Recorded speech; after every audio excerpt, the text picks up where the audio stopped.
Sinislice po natin tong pipino. So, gagawa tayo ng salad. So, ganyan po yung pagkabalat ko.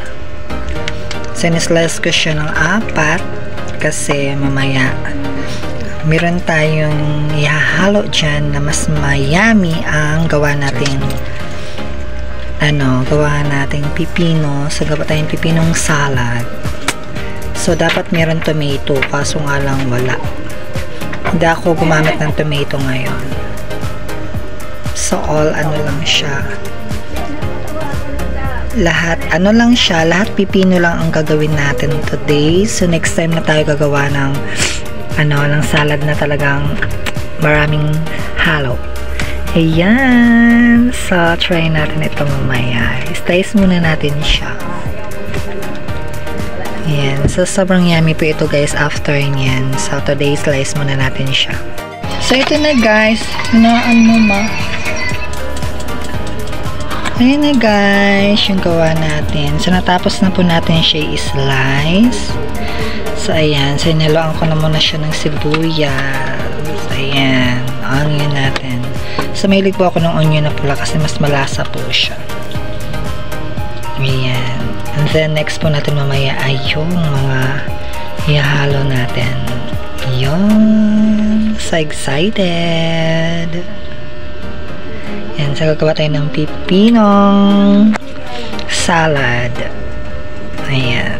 So excited.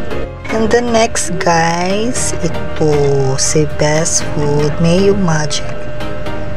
So ayan, ito po ang ginagamit ko talaga. And then itong dalawang to. So pipili tayo dito sa dalawa kung alin dito sa dalawa yung gagamitin natin. Ito si green ba or si blue. Ayan. So, feeling ko ito si blue ang match. Ayan. Ito na guys. Done na siya. Then, mix na na po natin yan. And then, follow natin itong si salad shots Caesar. Dry salad dressing. Ayan, try natin to ilagay. Ano na yan? Input na natin siya guys. Ayan.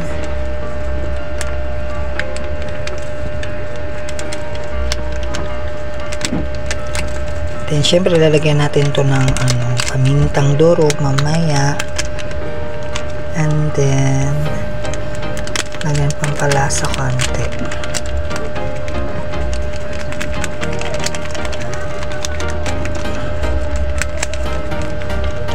Ayan lang.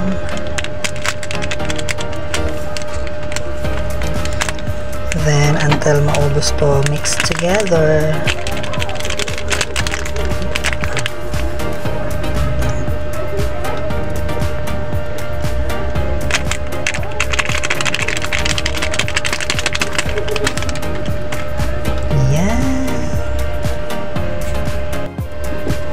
Ayan guys, na-mix na natin siya.